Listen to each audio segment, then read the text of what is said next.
Have you ever logged into a cash advance app expecting a decent safety net, only to realize your account is capped at a tiny fraction of what you actually needed? If you have used or are currently looking into FloatMe, you are not alone in asking why cash advance limits work the way they do, why your limit seems stuck, and how you can actually get approved for higher amounts. The core issue with FloatMe, and cash advance apps in general, comes down to expectation versus reality. Most people download a cash advance app during a moment of financial friction.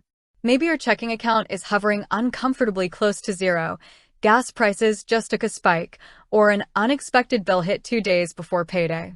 You download an app hoping to get $50, $100, or even a couple $100s to cushion the blow without triggering a $35 overdraft fee from your bank.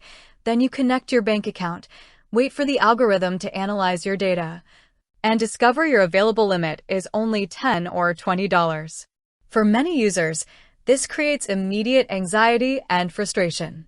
You are paying a monthly subscription fee, yet the cash available to you barely covers a tank of gas or a small grocery run. To understand why this happens, you have to look at how FloatMe calculates your limit. FloatMe is built around micro advances. Unlike larger financial platforms that lend hundreds of dollars, FloatMe capped its platform maximum at $50 for new users, with select eligible members potentially unlocking up to $100 over time. But getting that maximum amount is far from automatic. FloatMe does not run a hard credit check, which sounds like a benefit on paper, but it means the app relies entirely on automated risk algorithms scanning your connected checking account via Plaid. These algorithms analyze specific metrics before determining how much cash you can request. First, they look at direct deposit consistency. FloatMe requires steady recurring income from an employer or recognizable direct deposit source. If your income is irregular, freelanced, cash-based, or fluctuates significantly week to week, the algorithm flags your profile as higher risk, keeping your limit low or denying access altogether. Second, they evaluate your average daily balance. If your account consistently dips to zero or goes into negative territory right before payday, the app views lending you money as a high default risk. Third, FloatMe evaluates your spending-to-income ratio. If you spend every dollar you make within 48 hours of receiving your paycheck, the platform determines you lack the free cash flow needed to repay the advance on your next payday without triggering a failed debit transfer. This creates a psychological trap for many users. The fear of getting stuck in a cycle of paying monthly subscription fees without receiving meaningful advance limits causes people to repeatedly request tiny advances just to feel like they are getting value from the service.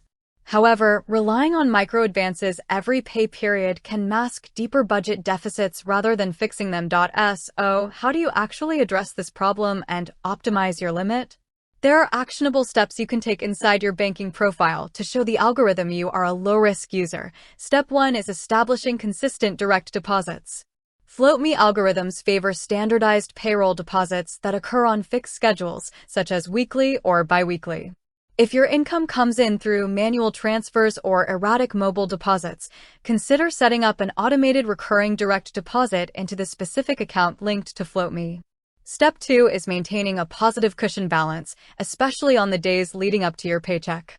Algorithms evaluate your end-of-day balance trends over 30 to 60 days. Keeping even $20 or $30 of buffer in your account instead of letting it hit zero signals stability, which is the primary trigger for automatic limit increases. Step 3 is establishing a flawless repayment history within the app. Every time a float is successfully repaid on time without a bounced transaction or insufficient funds error, your internal trust score with the platform improves, moving you closer to higher tier limits. Finally, Step 4 is evaluating whether a micro-advance app fits your overall financial toolkit. If your goal is short-term overdraft protection for small purchases like lunch or fuel, FloatMe serves as a quick buffer.